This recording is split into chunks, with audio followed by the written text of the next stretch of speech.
یہ کہانی ہے ایک ایسے غریب بچے کی جو نسل در نسل چلنے والی غلامی کا حصہ ہے، جس کے باپ کے مرنے کے بعد اس کے باپ کا مالک اس کی ماں کا اس کی آنکھوں کے سامنے ریپ کرتا ہے، وہ مر جاتی ہے، بچے کی مینٹل ہیلتھ ہمیشہ کے لیے تباہ ہو جاتی ہے۔ اس بچے کی زندگی کا صرف ایک ہی مقصد ہے، اس حیوان سے اپنی ماں کے ریپ اور سوسائڈ کا بدلہ لینا، جس کے لیے وہ اسی انسان کے پاس رہتا ہے، اس کی جھڑکیں سنتا ہے، اپنی سیلف ریسپیکٹ بیچتا ہے، اس کے تھپڑ کھاتا ہے اور اس پہ ثابت کرتا ہے کہ وہ اس ریپ کو بھول کے بھی اس کا وفادار رہے گا۔ اسے فرق نہیں پڑتا کہ اسے اس کی ماں کا ریپ کیا ہے، وہ پھر بھی اس کا وفادار رہے گا، اور ساری زندگی وہ یہ نقاب اپنے چہرے پہ چڑھاتا رہتا ہے۔ کب اس کو موقع نصیب ہو، اپرچونٹی ملے، تو وہ اپنی ماں کی بے بسی کا بدلہ لے سکے، وہ اپنے اس تکلیف اور دکھ کا بدلہ لے سکے۔ یہ سٹوری ہے ایک بہت بڑے ڈرامے کی، نمک حرام کی۔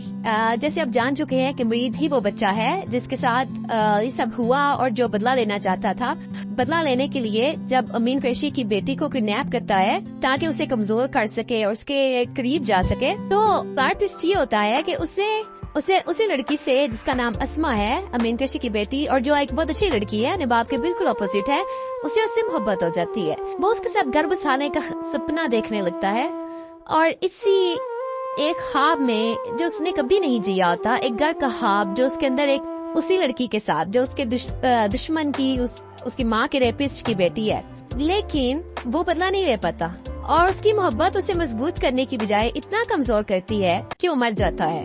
آپ کا کیا ریئیکشن ہے؟ کیا واقعی اسے مر جانا چاہیے تھا؟ کیا ایک ہیرو کو فیمس ہونے کے لیے بننا ضروری ہے ہر ڈرامے کے اندر؟ جی کوکو، مجھے تو لگتا ہے کہ آج کل ہر ڈرامے میں، ہر پاکستان ڈرامے میں یہ ٹرینڈ بن گیا ہے کہ ہیرو کو اینڈ پہ ضرور مرنا ہے، اس کو آپ نے سولی پر ضرور چڑھانا ہے، کہ اگر آپ نے ڈرامے کو فیمس کرنا ہے تو ہیرو کا مرنا ضروری ہے۔ لیکن مجھے جو مرید کی ڈیتھ ہے نا، میرے تو دماغ میں مجھے اس کی کوئی سمجھ نہیں آئی کہ مرید کو مرنا کیوں ضروری تھا، کہ وہ ایسا بچہ جو بچپن سے اپنے ریونج کے لیے وہ بڑا ہوتا ہے اور ریونج کے لیے اپنی پوری زندگی گزارتا ہے، اور اینڈ پہ آ کے وہ ریونج ہی نہیں لے پاتا، اور وہ اپنے اسی دشمن کے ہاتھوں مر جاتا ہے۔ وہ مر جاتا ہے جس دشمن کو اس نے مارنا ہوتا ہے، وہ دشمن ہی اس کو مار دیتا ہے۔ مرید کو، جو ہماری کہانی کا مین لیڈ تھا، جس کو ہم نے شروع سے دیکھا کہ وہ آ کے ایسا اس کو انجام دے گا، ایسا اس کے ساتھ کرے گا کہ ہم دیکھتے رہ جائیں گے، سب کو سبق مل جائے گا کہ ایسی ریپسٹ کو کیا سزا ہونی چاہیے، لیکن نہیں، ایسا نہیں ہوتا۔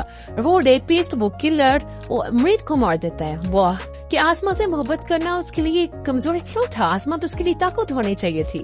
ٹھیک ہے، اس نے اپنے ریونج کے لیے آسما کو کنڈیکٹ کیا، آسما کو انڈائریکٹلی آسما شادی بھی کر لی، اور جو آسما تھی، جو اتنی پائس تھی، اپنے خاندان کی سب سے خوبصورت اعلیٰ کردار لڑکی تھی، وہ بیچاری اس سارے پلاٹ میں پھنس جاتی ہے۔ اسے سمجھ نہیں آتی کہ اسے تو بالکل پتا بھی نہیں ہوتا کہ اس کا باپ کتنا بڑا مونسٹر ہے، اور پھر اس کی شادی اسی کے گھر میں رہنے والے ملازم سے کرا دی جاتی ہے، جو آسما نے جو سب کچھ کھو دیا، وہ اپنے حمد اور اپنے باپ کے درمیان پھنس گئی، اور ایک ڈرامے کو پراپر کلوجر نہیں دیا گیا۔ ڈرامے میں بہت سے ایشوز کو کور کیا گیا، اس میں سلیوری تھی، ریپ تھی، کلنگ تھی، اور لو تھا، جس نے بیلنس کیا رکھا ڈرامے کو۔ درمیان میں سلو ہو گیا ڈرامہ۔